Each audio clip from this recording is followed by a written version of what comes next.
Hey, what's going on, everybody? Welcome back to the channel. Today it is another cold day. You can probably see my breath a little bit. It's still like in the 20s, and you know what? That's not going to stop me from doing another video because I've got a really good question today from Jim. When do you throw a Carolina rig versus a Texas rig? And he also adds on points and in deep brush piles. So those are two scenarios he's interested in.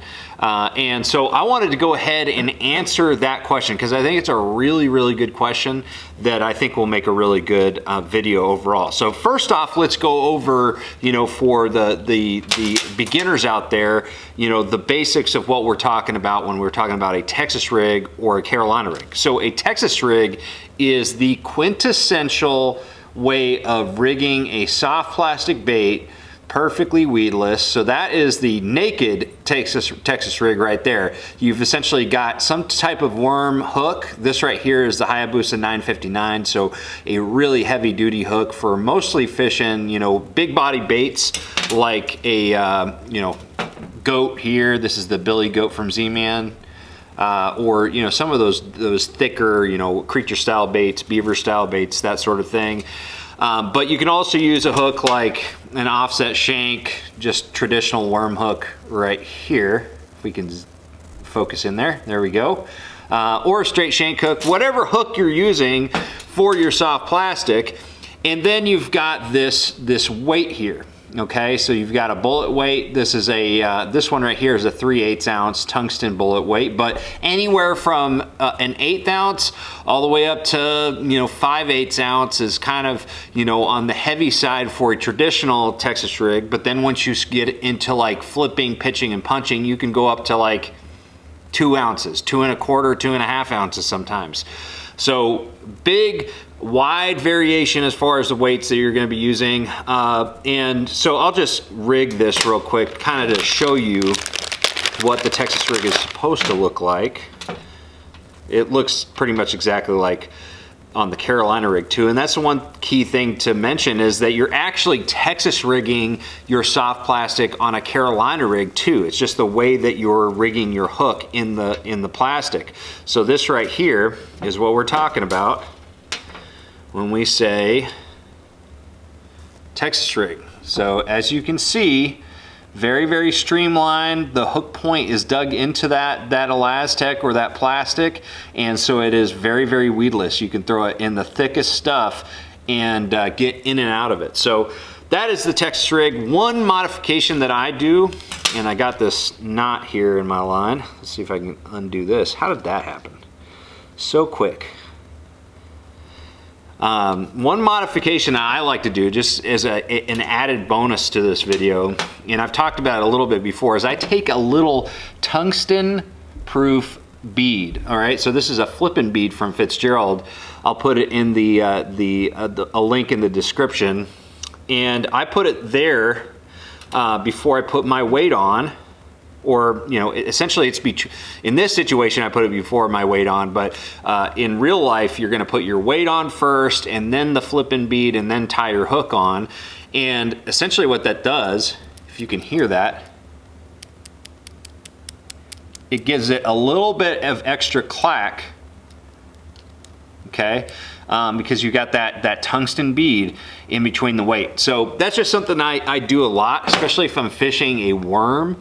You know, if I'm fishing a worm in a brush pile or you know, around thick grass, I want a little bit extra rattle, a little bit of clacking action, so those fish can kind of, you know, recognize the sound, be interested in that sound, and then go find the presentation. So, you know, if they're in thick cover and maybe they can't visually see the Texas rig or my presentation, they can hear it and then try to look for it. All right, so that is the Texas rig. So let's talk about the Carolina rig. If I can get this all untangled. Golly, what a mess. All right, here we go.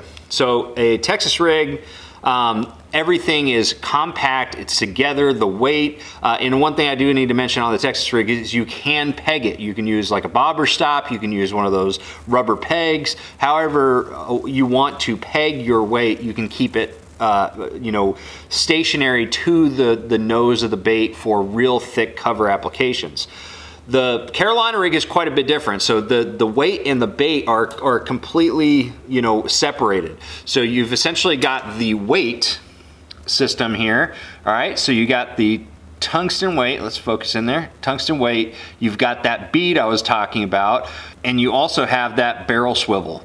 And so that bead is essentially there to not only create that noise that we were talking about, okay, but it's also there to protect the knot from the tungsten weight just bouncing into the knot, so that you've got a little bit of a cushion there. I don't know how much of a cushion it actually gives it, because it's still something hard bouncing into the knot, but you know, it's something. And then from there, you've got another leader material, and for both of these techniques, I'm using fluorocarbon, okay? So usually, because both of these techniques, both the Texas rig and Carolina rig, I'm probably gonna use something like Seaguar Brazex, because you're in heavy cover, or you're sliding this over hard bottom or something like that. So then you got the leader material here, fluorocarbon leader, generally a little bit lighter than your main line. Like I'll throw like 17 to 20 pound test on the main line, and then downsize to like 12 pound test or 15 pound test on the leader. So, and the leader length really depends on a lot of factors, but then you've got your Texas rig. Okay, that's still considered a Texas rig, just without the weight. And then essentially what's going on here is, as you drag the Carolina rig, you know, the weight is firmly on the bottom dragging, and the bait maybe not like floating up, but it's kind of gliding very, very subtly behind as you drag it. So it looks very, very natural. So that is essentially what a Texas rig is and what a Carolina rig is. So let's talk about when to use one over the other. So, and before I get into this, I do need to say that both of these are interchangeable to a certain extent. You're going to be able to catch fish on a Texas rig where you can also catch fish on a Carolina rig, and vice versa. You know, both of these techniques can be very effective in a wide variety of situations, and so I just want to make that clear. However, both of them have their time and place. So with a Texas rig, my basic rule of thumb is, whenever I'm trying to cast to specific types of cover, not necessarily structure, but cover. So anything from brush piles to you know, grass beds to you know, lay down trees, docks, anything like that, anything where I'm more or less casting exactly to that cover and working through that cover, that's when a Texas rig is going to shine. No matter what type of plastic you're using, you know, when I'm flipping and pitching, I'm generally throwing something like this, the billy goat, something that's big bodied, it's creature bait, and just overall has that kind of compact profile. But even in a situation where I'm throwing a bigger worm, like, you know, like a mag fatties or something like that, these are going to be really good in like brush piles and offshore fishing and offshore type cover. Whatever type of plastic I'm using on a Texas rig, I'm usually just using this type of rig as, you know, flipping and pitching heavy cover, visible cover, or casting to you know, isolated cover like the brush piles or something like that. So Texas rig in general is for working through very thick cover, okay? But on the other side of the spectrum, when it comes to a Carolina rig, though it is technically weedless, because you've got the Texas rig style of rigging the bait there, it technically is weedless. It's not as weedless, because when you have the weight away from the bait like this, yes, the weight will be able to come through that cover just fine, but when you get to when the bait gets to the cover, it tends to be a lot more snaggy than when you have the weight and the bait together. So a Carolina rig to me is not a very good rig for fishing in brush piles. I know a lot of people do it, but it's not as efficient as a Texas rig, and it's not very good for fishing around grass. Again, I know people do it, but it's just not all that great. And if you do fish around grass, you're probably going to want to use a lighter weight in general. Usually with my Carolina rigs, I'm using a 3/4 ounce or a 1 ounce for most of the Carolina rig fishing that I'm doing. But I have fished them with like 3/16 ounce weights too in grass like that. But I still think that the Texas rig is way better for fishing, you know, cover. So grass, wood cover, bushes, that sort of thing, dock cover. But where a Carolina excels, or where a Carolina rig excels over a Texas rig, is fishing structure. So instead of, you know, cover, you're talking about things like points, humps, ledges, shell beds, anything that is the actual structure on the bottom, okay? And usually you're gonna be using it on cleaner bottom areas. So hard bottom, like I said, shell beds, gravel, you know, rocky areas, that sort of thing. And a Carolina rig is one of the best types of rigs for covering water out deep. So if you're trying to find like that transition from soft to hard bottom on a point or something like that, a Carolina rig does a really good job because you maintain bottom contact. You can feel every, you know, every inch. You can feel every shell, every rock down there. It's a really, really cool technique for that.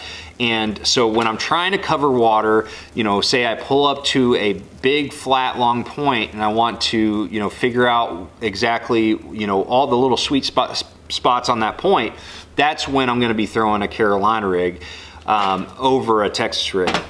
Texas rig is more of, you know, casting to something that you know is there, working the bait through it, and then bringing it back, that sort of thing. But in a Carolina rig's more for, you know, casting it out, dragging it, covering water on structure and clean bottom areas. So anyways, guys, those are my thoughts on fishing a Carolina rig versus a Texas rig. I think that they are both extremely effective techniques in very, very similar situations. But if you want to fine tune your presentation, these are the type of situations that I would focus one or the other on. So anyways, guys, let me know what you think about my answer to this question. Thank you, Jim, for the question. And if you guys have any other topics you want me to cover in a video, make sure you drop a comment below. Thank you guys for watching. Make sure you like, share, subscribe. I'm gonna go warm up because it's cold in here.